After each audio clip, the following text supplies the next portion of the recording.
Hello everyone, and welcome to this, the first in a series of videos I mentioned in a vote a while back on the channel. I was kinda surprised, but not in a bad way, by any means, by the overwhelming vote for Warhammer, but I'm pretty happy now to introduce you to my take on the factions of Total War Warhammer. When deciding on which faction to start with, I couldn't really think of anything better than the Empire of Man. Sure, there are more interesting and flashy races in the list, but for a starting point, the humble human seemed like a good way to kick off the series. And yeah, I know, Bretonnia exists as well, but this video specifically talks about the Empire. So, the Empire has several starting legendary lords, which are basically your faction leaders. Most leaders have unique start positions in each faction, but the Empire has a couple that kick off events in the same area. Since it would be odd otherwise, let's have a brief look at these starts for each legendary lord. So Karl Franz is probably most new players' first lord to go with when playing the Empire, though that isn't surprising when you factor in that two of these lords are locked behind DLC, but put that aside in your handbag and listen, alright? Franz Ferdinand is a solid starting character. He wields a hammer and a commanding attitude. He brings the fight to the front line and generally makes it look easy for the most part. Leveling up Karl can unlock mounts for him so his legs don't get worn out. Starting with a warhorse, he can go all the way up to a Pegasus, and finally a striped griffin called Deathclaw. No, back off, Bethesda lawyers. The most you'll be doing with Franzy Boy is dueling, but not in a Three Kingdoms sort of way, no. You'll mainly be looking for an opposing lord, spellcaster, hero, muffin salesman, and right-clicking it to send Karl into a Terminator-esque murder mode, where he'll focus on said target until it ceases to exist, or he falls trying. He also buffs nearby troops, and when mounted on Deathclaw, can scare the enemy away, and I mean, of course he would. It's a massive bloody griffin with a psychotic German emperor wielding a hammer on its back screaming, "Fight me!" to enemy lords. On the other side of this imperial coin minted in blood and stahl is Balthazar Gelt, the mysterious wizard alchemist of the Golden Order, and yes, he loves all things gold. He has Gelt in his name after all, which means currency or chocolate coins. Either way, it all ties into his pimping style of this probably disfigured person beneath that gold mask. Balthazar is your other starting option, having access to the lore of metal, which sadly does not bring down Scandinavian black metal bands to the battlefield, but does do horrific things to his enemies involving molten metal, raining metal, disintegrating metal, enhancing metal, and even summoning metal hounds. He's actually pretty cool, but as a faction leader, he isn't going to be standing toe-to-toe with a troll anytime soon or holding his own against a squad of Black Orcs. No! Bolton Switch likes to keep things socially distanced, striking from afar and buffing his minions before him. He can do this like a pleb on foot, or later on unlock a horse, ending in a Pegasus. Not quite as badass as a griffin called Deathclaw, but hey, at least he can take to the skies when shit hits the proverbial and starts flinging spells downwards. His most beneficial effect is his armor buff for all forces in his army, and the ability to increase missile artillery damage. It also helps that he starts with a mortar team, but we'll get to the rank and file in a bit. Moving on. Volkmar the Grim. Now there's a name that inspires confidence in the men, I bet. Religion can inspire people to do great things in the name of their faith, but it can also lead to great crimes against your fellow man, and I could see Volkmar being a little bit of both if he were a real person. A legendary lord who commands a cult within the Empire, he has a major axe to grind with, everyone outside the realms of the Empire. He's a DLC lord from the pack The Grim and the Grave, and shares the same starting point as Karl Franz, until Creative Assembly no doubt invalidate this video by updating his start position come Warhammer 3 the Bast in Reichland. Being a religious zealot, he has all the powers of a religious zealot, namely shouting prayers like a lunatic, but these actually have a use, unlike in real life. The nice thing about Volkswagen is that he's a hybrid lord, capable of dishing out punishment on the front line whilst also buffing a unit here, empowering himself there. He can be a real powerhouse on the field, and he can regenerate hit points, which is unique to him as a LL. That's the cool kid term used to refer to legendary lords. Get with the program. His most unique visual and combat trait, however, is his War Alterer Sigmar, which can be unlocked after the usual horse steeds in the skill tree. The final note about this lord is that he can speed up unit replenishment outside of battle for flagellants, while also increasing their physical resistance and melee defense. Basically meaning you just need to bring a wall of howling, self-flagellating zealots with him and some cannons, and he is set to bring pain to anyone who decides to question your belief in Sigmar. The final LL, the Slang, is Marcus Wolfheart, the captain of scouts, the life taker and heartbreaker, the twing twang man, lover of all things animal fur related, and your mum's best secret friend. Well, outside of captain of scouts thing, the rest are pure speculation, but Marcus is the leader of the Hunt Marshals expedition, jawohl, located on the eastern coast of the New World's version of South America. Marcus is a monster hunter, and the New World has a fair share of those, and thus he has a focus on ranged combat, being a preternaturally skilled bowman from Midland. Suffice to say, he rounds out the legendary Lord pie chart of role types, where Karl is your duelist, Balthazar your mage, Volkmar your Gribbly smasher, and now Wolfheart your sniper. Unsurprisingly, he favours strong armies of archers, and if he were to be caught up in the melee he would do okay, but really, he does his best work on the firing line. Lined up with his archers, he can do high damage to single targets and monstrous units, allowing the rest of the archers to harry the rank and file of the army. Like Volkmar, he is a DLC lord from the Hunter and the Beast DLC pack, and thus needs to be purchased to have access. As a side mention here, there is also one Boris Todbringer, a character featured in a mini-campaign from Warhammer 1, but never got pushed to the main roster from developmental. Presumably he did something backstage to piss off one of the main eventers and his push was nixed, you know how it goes, and thus he can appear as a lord to recruit should you add his territory to your empire. He isn't anything particularly special, but he is a unique character model in the game and works as a good second general for a support army, or to lead another front on the campaign map. Basically, he's a sword and board fighter who could ride on a griffin as well, should he save enough nectar points. Just thought I'd mention old Todbringer, since he is there after all. Now, should you not have the funds to recruit the other LLs to your faction during the campaign, you can always get yourself some generic lords to lead an army in a pinch. These come in the form of the General of the Empire, and despite sounding like the next RTS game set in the Star Wars universe where you lead armies of the burgeoning galactic empire across the galaxy fighting the remnants of the CIS, breakaway planetary governments, rebel cells, and eventually clinging to power post-imperial collapse as the New Republic closes in around you for one final battle on both space and planetside, featuring playable Imperial, Rebel, CIS, Black Sun, Mandalorian, Hutt Cartel, and Wookiee factions for multiplayer and skirmish with the later intent to add Clone Wars content. It's just some bloke with a feathery hat. Frontline fighter and all-round dog's body of the Empire, really. The other is the Archlector, which is the Warhammer Worlds version of the tabletop RPG class, the Paladin. A religious zealot armed to the teeth and quick to dispense his own form of justice in the name of his god, the Archlector functions similarly to Volkmar, with the ability to use battle prayers and get stuck into the front line. The final generic lord is the Huntsman General, which is a weaker version of Wolfheart, but again, if you need a decent army leader in a pinch, he's there to fling some pointy objects at your foes. And the fun doesn't stop there, because the Empire is a vast military machine with a constant magical conveyor belt of faceless heroes ready to jump headfirst into the fray at the point and click of a mouse. Heroes are the Robinson's cordial of the game, concentrated power, watered down for balance. The Empire has 3 such heroes amongst a clown carriage cavalcade of wizards, though I'll get into the wizards later. The first hero is the Empire Captain. These hard-bitten veterans sport incredible facial hair and a can-do attitude, either in battle or on the campaign map, because you see, heroes can be used in a few different ways. The Captain can be added to any army to act as a solid solo frontline combatant, capable of plugging the gaps or making them in the enemy's line, but they can also perform aggressive actions against enemy armies on the campaign view. Send them to an enemy town and they can lead a raid against the inhabitants, killing some of the garrison.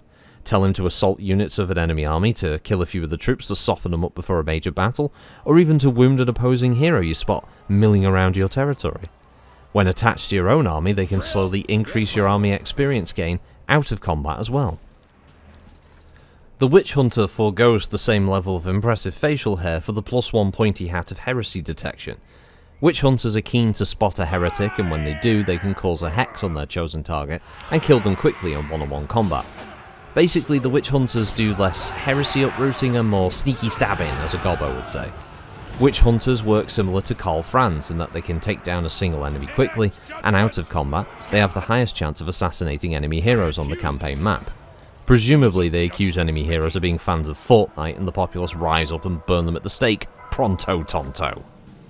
Finally, we have the Warrior Priest, Passively, they reduce corruption in your territories, be it icky chaos corruption, smelly skaven corruption, or edgelord vampire corruption. The warrior priest does it all when it comes to Febrezing your realm of evil. In battle, they function similar to the arch-zealot, using battle prayers to buff themselves and others and working as a decent melee combatant. The best part of heroes in all armies is their ability to level up and get their own equipment, followers, and nifty mounts. High-level heroes can augment an army on the offensive surprisingly well, and you'll no doubt become attached to Wilhelm Katzwicker, witch hunter extraordinaire and flautist. His very name inspires fear in all, especially cats, and he himself fears no foe. Unless that foe is a legendary lord, then he's dead for certain. Or a troll, or a dragon, or a treant, or a chaos lord, or hydra, or numerous other things. Look, you get the picture, okay? You'll create little narratives for them as your campaign goes on, and when one of them dies because they fail that wound attempt, despite it being 85% in your favour, you will weep manly tears.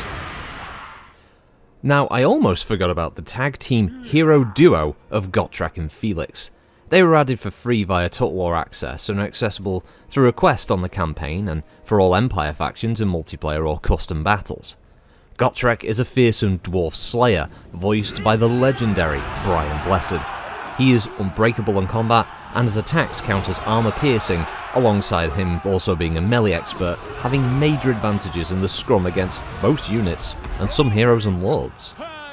Felix is Gotrek's companion, though sometimes reluctantly so, and in-game he counts as an anti-infantry unit as well, who is armoured and causes armor-piercing damage. As a duo, these two can cause horrendous damage to enemy units and their frontline forces, and honestly, who wouldn't want Brian Blessed in dwarf form smashing foes apart during their campaign? Crazy. But the Empire does not win wars with lords and heroes alone, looking at you Three Kingdoms and Romance Mode. No.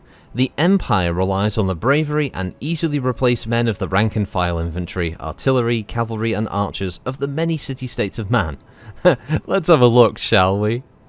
So, first off, we have your core infantry units, consisting of the brave spud-eaters from across the city-states. Spearmen, swordsmen, and halberdiers form the bulwark of the armies of the Empire. Brave men like Hans, Gunther, Ernst, Frederick, Peter, and Max, all of them way in over their heads considering the horrors that await them beyond the borders of the Empire. Spearmen come in two forms, shielded and unshielded. Those with shields can feel a little better that they have some limited form of protection from blows thrown their way. The unshielded variant is a tad cheaper to maintain, but obviously catches hatchets to the face a little easier by comparison. Spears are good counters to cavalry, and generally help to brace against a charging foe.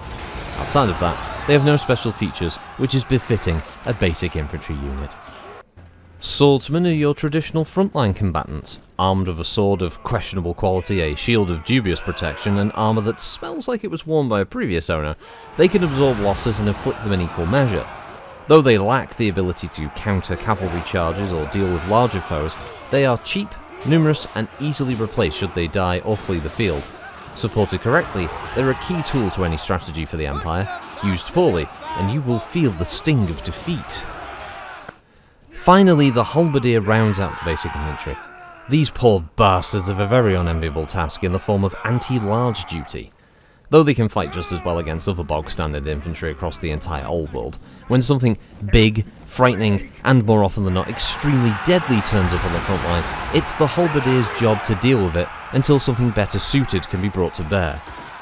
Having the trait anti-large means they gain a bonus against such beasties as trolls, giant spiders, treants, vargulfs, and Overwatch fanboys, though personally, I wouldn't want to be in the position where someone says, "You see that thing over there eating a horse and throwing men across field like ragdoll? Yeah, you go and poke it with this halberd. All the best, Sigma, I'll be with you." Better them than me, I say. A middle tier melee unit that's available in the Grim and the Grave DLC is the Flagellant. I mentioned these men before when discussing Volkmar. Basically, the Flagellant is a frothing at the mouth religious lunatic with nothing left to lose but a lot of pain to dispense. They don't wear armour and die fairly quickly, but they also go into a frenzy when engaged in melee combat and never flee. Yeah, these are men like Magnus, who lost everything on the stocks market. His wife left him for a better merchant, his son won't talk to him, and even his fancy tavern wench on the side's giving him the cold shoulder. Magnus only saw salvation in wearing a thin tunic, grabbing some spike maces and scarifying himself while singing One-Track Lover. I'm a one-track lover. Flagellants in large numbers can hold up a much larger force than their own when you need to flank the enemies or position a reinforcing army to hit them in the rear, but I wouldn't rely on them explicitly to carry the day. Finally though, we have the Great Swords, the fancy hat-wearing, heavy armour-equipped, flamberge-wielding elites of the Empire. These dandy blokes love nothing more than swinging their swords in a wide arc, cleaving enemies apart and racking up big kill numbers. In game terms, they work as anti-infantry, and they do it well. Capable of mowing through lower tier infantry fairly quickly, a few of these units thrown in at the right time can cause a domino effect of routes from the enemy into no time. Of course, they aren't as numerous as the lower tier boys and cost a fair bit, so you won't want to just throw them into the meat grinder willy-nilly. They take time to recover their losses and work best when used against lower tier enemies. When they go up against equal foes, they can hold their own, but don't expect miracles out of them. Ah, but it is one hell of a sight. Get 'em, Pater. Stick the boot in their hands. Look out, Ernst. Oof, nice dodge. Max, Friedrich, I see you work well as a tag team. Yep. What the hell? Oh no. I see how this goes. Throwing bolts or arrows at these brave boys at the Empire, huh? Well, 2 can play at that game, boyo. Just you wait. Right, well, if the enemy want to riddle the brave boys of the Empire of all manner of pointed objects, then we can do the same back to them. Meet the Imperial Ranged Units. These highly skilled gents are handy with all manner of ranged weapon, be it a pistol, crossbow, musket, or even the humble bow. The Empire can do more than dish out the punishment from afar, and with gusto. Kicking off, we have the Free Company militia, who may look like adventuring pirates who got a bit lost and ended up working for the Empire, but they are a solid early ranged melee hybrid. Now, this doesn't mean they're gagging to take on that Orc Boy unit over there, or Gore Herd, or any regular infantry unit just because they have a sword, but it does mean that when the time calls for stabbing, they can do some of that as well. No, their main purpose is to lend a little extra range damage with their trusty flintlock pistols that have a decent rate of fire and can shoot on the move. This makes them quite useful as flankers when the main melee line are moshing it up, since the Free Company can simply move off to one side and let rip. That said, don't expect them to do a lot of damage with their pistols. Despite firing a ball of lead at their opponents, the projectiles have a tough time going through armour, and I mean the really cheap armour, you know, like the type you get in those early parts of an RPG game where the defense stat's like 1 better than your starting loincloth armour? Yeah, they struggle against that stuff. So don't be shocked when Klaus and his Free Company boys get scattered, quite literally, when they try to shoot tiny bullets at Chaos Infantry. Probably the most common ranged unit in the Empire, though, is the classic crossbowman. A weapon so simple to use, even Heinrich here can load and fire one. I know, shocking, right? Still, this simplicity means the Empire can rapidly put down bolts of righteous fury against the foes of man, even if they aren't the most accurate of bolts. Now, don't get lazy and assume these boys can handle things on their own, however. They need some protection. The more heavily armed and armoured the bodyguard, the better. Crossbowmen have poor morale, and little stomach to actually want to, you know, swing a sword even in self-defense. They realised a while ago that less armour on their person means they could run faster than the swordsman, and if things get too hairy, they can just leg it. Great self-preservation strategy, and I applaud them for it. Seriously, they need to feel safe though if you want them to start racking up the body count.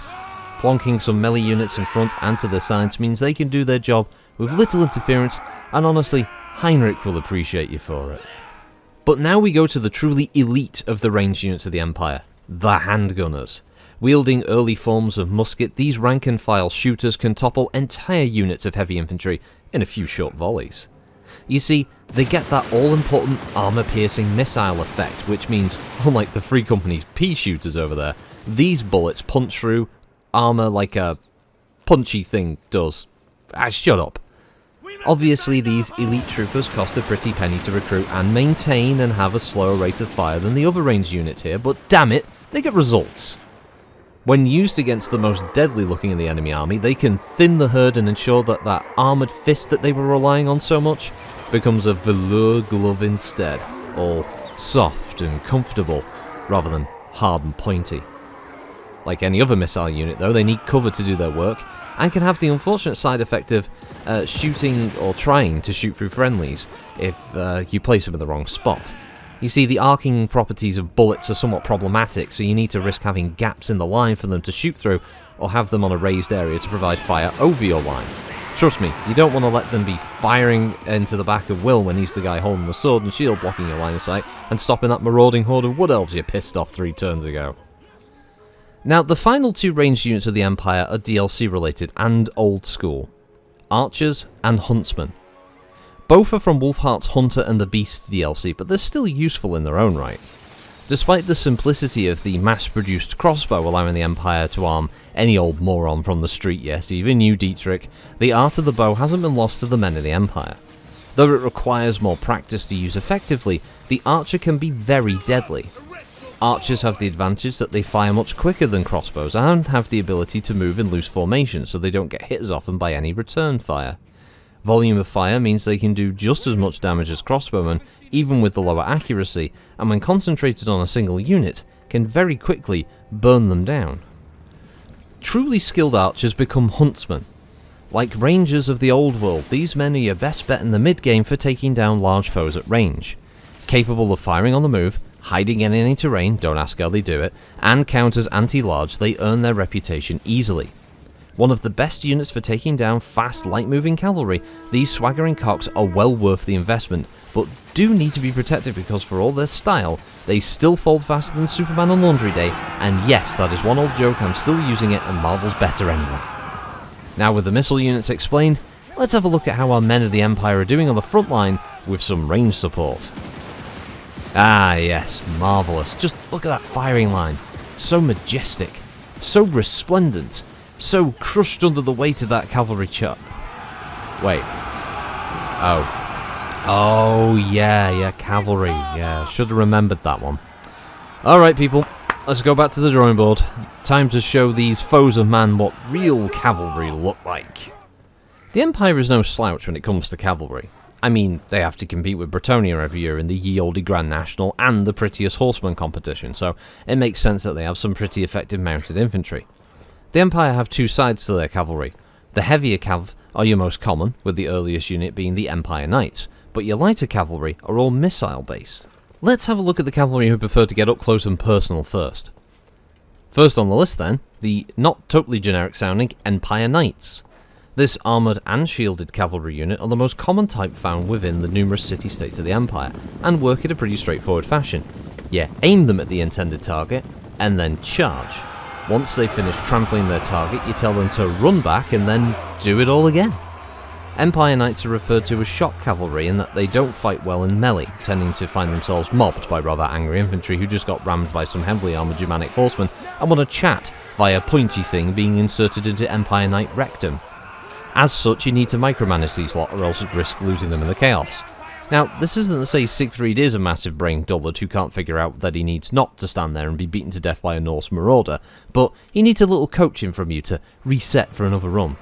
The good thing about these knights though, is that they are anti-infantry, and thus do bonus damage when they charge. Next up is another shock cavalry unit, the Reichsguard, Achtung Granata! Oh, sorry, flashbacks to the old days. Anyway, the Reichsguard are, to be perfectly honest, a much more flashy version of the Empire Knight. These lucky boys caught the Emperor or Elector Count's eyes for whatever reason and were given special dispensation to buy better armour, stick more symbols and feathers on their gear, and call it a day. This enhanced visual style translates to a better charge stat, meaning they do much more damage when charging into the swarm of infantry or missile units they hit, but once again, they suck at doing much when they're in the melee. Presumably a mirrored surface allows them to see how awesome they look and become transfixed on it, like a bird looking at itself in the mirror. And while this is going on, a goblin, all 30, are poking them to death with sharpened sticks. So, once again, keep the micromanaged skills sharp for these boys, and things should go well for you. Now, I will be honest with you here, the shock cavalry thing is pretty much here to stay. The Empire love a little bit of the old shock and awe, and the Knights of the Blazing Sun are no different. I mean, yes, they have fantastic looking gear, putting both of the previous units to shame in the style department, but they still rely on the tried and true charge, squish, run away, charge, squish, run away gameplay. That said, these boys do pack a little extra to their charges.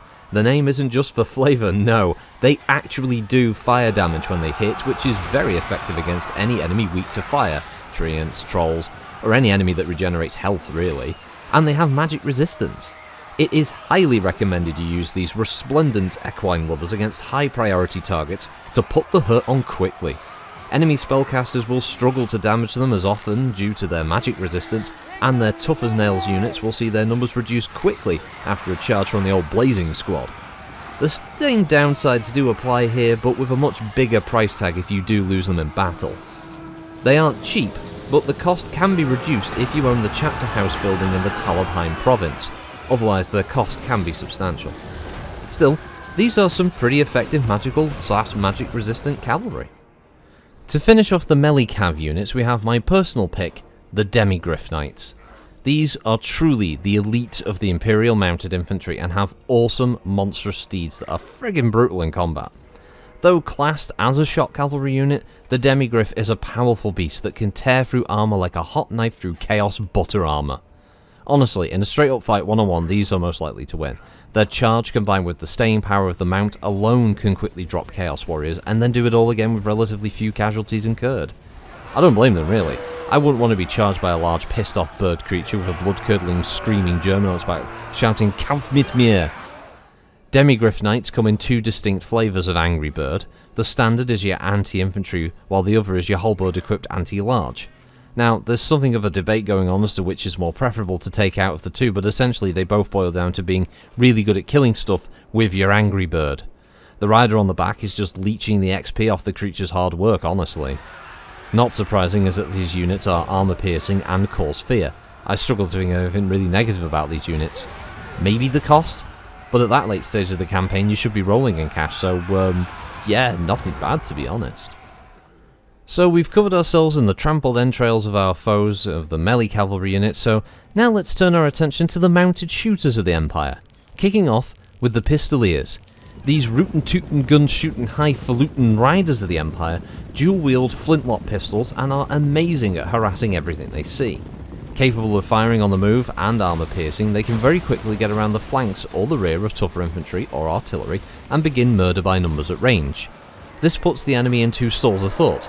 They can keep fighting that unit of halberdiers in front of them or turn around to try and attack the dandy pistol-wielding cavalry behind them, thus being poked in the bum by the halberds. It truly is a nasty combination. Being sent to skirmish means they can run away from any pursuer and keep firing as they do, and the enemy AI struggles to resist the urge to send units after them when they do emerge from hiding to start their harassing fire. It's a win-win. That said, once they run out of ammo, they're a poor choice for any kind of close combat, and later on they struggle to take down high-tier infantry. The game even states they're weak against armour, and monsters aren't even that bothered about them. Though they can lay down a steady amount of damage, they work best in the early to mid-game, until you get units like the Outriders. These chuffing mentalists are much more comfortable laying down fire from the rear of the line, or flanking enemy units and cutting them to shreds with their muskets, all the while donning the most amazing facial hair in the Empire. Outriders can safely fire from horseback over friendly infantry should you prefer they work from the firing line, are actually useful against armoured units, and count as anti-large, and they can fire on the move. Honestly, it can seem a little unfair at times when you have a couple of these units running around, ventilating enemies from afar with very little they can do in return. Sure, enemy missile troops can return fire, but Outriders can also do decent melee work when needed, and given that most missile infantry prefer not to be hit at all, they tend to run when this happens more often than not. This also means that the whole out of ammo aspect isn't as keenly felt, since you can just slam them into the rear, fanar joke, of some low to mid tier infantry and just do decent damage that way. I mean, honestly, can they get any better? Sorry, what? Just a sec everyone, a boffin's in the recording booth. Sorry, what? Get the Twix out your mouth when talking. Outriders can have what? Grenade launchers? Right, well. Yes. Outriders with grenade launchers as well, apparently. Oh yes, the grenade launcher variants might do less armour-piercing damage, but that's made up for with the human ingenuity of explosives. They count as anti-infantry, and can also fire on the move, meaning you have a roving murder horde who can break enemy formations with their explosions and harass from the sides and rear. You get 36 per unit, so that's a lot of explosions per shot, and lots of limbs spread around a fair area. Yeah, not bad. Now with the cavalry supporting the ranged units and the ranged units supporting the infantry, this should be a doddle. Nothing can stand against the power of the Empire, and now is the perfect time to charge the cavalry. Wait, does anyone hear a whistling sound? I am sure I can hear... Oh my god! The hell was that? Artillery! Oh, artillery. Oh, I should have remembered that one. Rather important element in a battlefield is the old artillery battery, yeah. Well, once again we go back. These fools think they can out-cannon the Empire. Well, they have another thing coming, that's for sure. Now, as I mentioned earlier, the ingenuity of man more than makes up for their lack of monstrous creatures to provide that heavy punch. I mean, when you can simply explode the enemy from a great distance, why bother taming some giant crab or glutinous ogre? No, the Empire has plenty of artillery to deal with threats from afar. The first piece of the pie is the humble mortar. Teams of very brave, or very dumb men man these weapons, which naturally do a fair amount of explosive and armor-piercing damage over a wide area. Now, these aren't the most accurate tools, but what they lack in accuracy, they more than make up for with thrills when they do hit that blob of infantry. Just watch the bodies fly away, it's glorious to behold. The mortar can fire over walls during sieges with relative ease, as well, and are classified as anti-infantry, though it should be stressed this is against light or medium infantry for best results. Obviously, your average artillery crew aren't the types to be fighting hand to hand, so if they are attacked, they will die very quickly, or flee the battlefield, so keep any and all artillery teams protected during large battles. I can't stress how saddening it is to see your withering volley of fire stopped abruptly by a goblin wolf rider unit who've snuck past, as all goblins are sneaky, and started to run down your poor artillery boys. Artillery Part 2 is the Grand Cannon. This bad boy has much greater range than the mortar and is perfect for obliterating anything large and generally squishy. Giant waddling your way, great cannon. Arachnarok spider skittering toward the line, great cannon. Piers Morgan starting another unhinged rant, great cannon. You get the picture. Your average gnome-produced cannonball has quality armor-piercing abilities with money-back guarantee. If it doesn't punch a hole through your target, then not only do you get your gold back, but they'll also give you this free carriage clock. So shiny, yet mysterious. How does it work? Suffice to say, it suffers the same drawbacks as the mortars, if they're attacked by sneaky gobbos, and it can't fire over walls, but it can destroy them much quicker due to their higher overall damage. Now for something more exotic. The Hellstorm Rocket Battery is a truly unique and enjoyable experience for any Empire commander. Basically, a large platform for firing rockets at great ranges, it suffers from woefully poor accuracy but can create absolute chaos on the field when used to harry the enemy front line or deny rallying troops the time to return to the field. I would say these are more of a guilty pleasure than a must-have in the army really. When they do hit, they cause a lot of damage, but it's getting that hit that's key, and it could be argued that its superior range makes up for it with more volleys fired before the enemy close in, but really, some decent mortar teams can do more damage with higher accuracy than a Hellstorm battery. Still, it is a lot of fun to watch these things go. Again, watch out for the sneaky gobbos. The final pie piece of this puzzle from MB Games is the Hellblaster Volley Gun. This more specialised piece of equipment is the Empire equivalent to a minigun of the modern age. Rapid rate of fire combined with a decent reload speed means it can put down a lot of fire against heavy armoured or monstrous targets and kill them quickly. It needs a line of sight to work properly, so either have a gap in the line for them to shoot, or have them slightly higher up so they can keep firing, and you're golden. Again, surprise goblin murder is a factor, though the relative proximity to friendlies here make this less of an issue as they're more likely to bump into one of your other units when trying to flank around your line to get to the volley gun. Like the Hellstorm, this is something to add a little character to your army. Not essential as many will pick multiple great cannons over these, but when you absolutely positively need to execute every Skaven on the battlefield except no substitutes, this is a great choice. Oh yes, now this is how it should be. The brave fighting boys on the front, the withering fire from the firing line, cavalry running rampant in the rear and flanks of the enemy, and now the artillery flinging death from afar.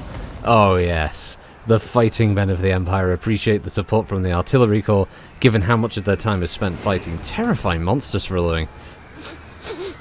Can anyone smell that? It's odd. It's like the air's heating up somehow, like ah! What in Steiner's ghost was that? Magic? Magic? Well, they're going to start playing with powers they cannot fully comprehend, then so shall we. I mentioned wizards earlier when I was talking about heroes, and the reason I didn't cover them was because it works for the format of the video. I mean, because they're a specialised unit type all of their own. Spellcasting is a fine art in the world of Warhammer, and every faction uses magic in some form or another. Despite the Empire's reliance on technology to get the job done, sometimes a well-placed spell can do absolute wonders for you, like ordering food rather than cooking your own, or avoiding Fortnite. Wizards come in many fruit flavours in the Empire, and each one has a set of different spells to use. The Amber Wizard is your peach flavour, that have a focus on the lore of beasts. They're basically druids for those of you who come from a D&D background, capable of summoning murderous crow swarms, protecting himself with protective hides, throwing amber spears across the battlefield, buffing his allies, or even summoning a bloody manticore to the field. The Amber Wizard is a right old laugh. His lack of hygiene, though, does mean he will be unwelcome in the camp, all things considered. Jade Wizards are your hippie lore of life types. Pear-flavoured, so not very popular compared to apples, let's face it. Jaded Wizards can do some fancy spells, of course, but they will mainly be tethered to your general or other important unit, casting Life Bloom to heal, and then on the odd occasion, Regrowth. Being the party healer is a thankless task, I know. I play medics regularly in Squad, Hell Let Loose and Postscriptum, and let me tell you, 99% of the time you sliver your arse over toward the downed players to get them back up, and guess what? They never thank you. Makes you wonder why I bother. Grey Wizards, or John Majors as we know them, are the Shadow Lore users. They have a decent amount of debuffs in their repertoire, with some high damage spells like the Pit of Shades or the Withering, and other dragon fruit of the lineup. Not too tasty, but not terrible. You bring a Grey Wizard when you want to micromanage like a boss, as most of their spells require you to be moving the wizard around to debuff here, buff there, and magically eviscerate everywhere else, really. Bright Wizards are straightforward, no mucking about fire users. The lore of fire is full of nasty, burny death combined with buffs that can add fire damage to your units or cloak them in protective flames. Honestly though, you bring Bright Wizards for the flashy spells really. High damage output is the key here, and a most definitely orange flavour. Celestial Wizards are fancy aeromancers really. Lightning is their deal, combined with a little bit of wind magic and the ability to drop the odd magical comet on your foes. Like the Bright Wizard, they're more about putting the hurt on your foe rather than supporting the army, and I would consider them to be Blackberry or possibly Blueberry. The jury's still out on this one. Amethyst Wizards are your true edgelord spellcaster, wearing dark clothes and being into deep poetry about death that you just wouldn't understand. They are very much the plum flavour. They specialise in all things death magic related, leeching life force, making people laugh themselves to death, and causing debuffs to your enemy. Finally, we have the Light Wizard, your lemon flavour. These white wizards are capable defensive spellcasters who can speed up allies, enhance defences, or make them unbreakable in combat. They can cast a small amount of offensive spells, but you'll bring a light wizard for the defensive support they have, more so than any damage they can deal. All wizards can also get nifty flying mounts later on in their skill tree, and all act as single entities of the army. Of course, wizards are not the keenest of fighters on the front line. The Amber Wizard does have a stout brow bone and it's been known to deal some decent damage on the front line, but all wizards die fairly quickly to repeated stabbings, so try to keep them away from the melee if at all possible. Not every wizard can be Gandalf after all. But with that said, we have quite the impressive force now. With spells at my command, no one can stand in the way of the mighty Empire. A fine combination of disciplined troops, state-of-the-art technology, and arcane mastery means— oh, come on! Monstrous units, they're just not fair. And yet my wizard as well. Took me ages to get Klaus Schwarzwalder Kirschtorte Klein to that level of power. Now I have to recruit another wizard and start all over again. Well, you all know what that means by now. Now, the Empire doesn't do massive monsters of war, but they do have access to some pretty monstrous damage dealers. And war wagons. War wagons are basically chariots with towers or mortars on the back of them. They're the precursor to the much more terrifying steam tank, only with horses that can be shot and men firing handguns or mortar rounds from the back of it. They were added as part of the Hunter and the Beast DLC and work as hybrid ranged cavalry units. They won't do amazing damage after a charge and do die fairly quickly in melee, so keep them mobile if you can. The mortar version needs to be stationary to fire, but it does have the scoot and shoot gameplay, while the regular chariot can fire on the move. The Luminarch of Hysh, amazing name by the way, is a magical powered sniper war machine that does armor piercing fire damage across great distances and looks like it should be on the album cover of a heavy metal band from the 80s. It has a slow reload time and lacks ammo, but it can very quickly kill large targets like dragons, hydras, giants, cygors, dinosaurs, and your mum with ease. Remember to keep it from firing at will, he has enough to deal with already, and pick your targets to swing battles in your favour. It even works well as a siege engine, being capable of destroying towers quickly and heavily damaging walls. Friendlies nearby will also benefit from some magical protection it grants them, and it can hamper enemy spellcasters' recharge times. As fancy as it is, it's useless once it's out of ammo, and is a prime target for enemy players in multiplayer or the AI with flanking, so keep it protected and make every shot count. To round out our war machine look-see, we have the pride of the Empire's engineering prowess, the Steam Tank. Now, that isn't as cool sounding a name as Luminarch of Hysh or Optimus Prime, but it doesn't have to have a cool name when it has the most armour in the game, is unbreakable, causes terror, and does armour-piercing damage. Crewed by the most reliable hunters the Empire could find, this thing can be flung into the enemy line and left to its own devices. It's a freakishly powerful unit in the game. Now, you'd think as a tank it would be better used at range. I mean, it has a cannon on it for a start, and you can hear Panzerlied playing in the background whenever one's on the field, but that isn't where it does its best work. It actually works best in the scrum alongside your infantry. The cannon's there to soften up a foe before literally ramming into them and blasting gouts of steam into their ranks. Now, this Wunderweapon isn't immune to damage. Armour piercing is its biggest weakness naturally, and large units like giants and dragon ogres can tear it a new one quite easily if not checked. Heroes will likely want to give it a good thwack as well, so don't send it to go one-on-one with the Great One of the enemy army and expect it to win without some support. Steam tanks work best as all-rounders. Good damage, good health, good armour, and good looks, but not the best. Right. Now, with the entire army of the Empire of Man covered, we finally have victory within our grasp. No sudden surprises here. This is the most effective fighting force this side of Middenheim. Well, I thank you all for taking the time to watch this. I hope it's been helpful, if not a little entertaining, and this marks the beginning of a series that will cover all of the playable factions of the Total War Warhammer games. So, yeah, have a good one all, and remember, the Luminarch of Hysh!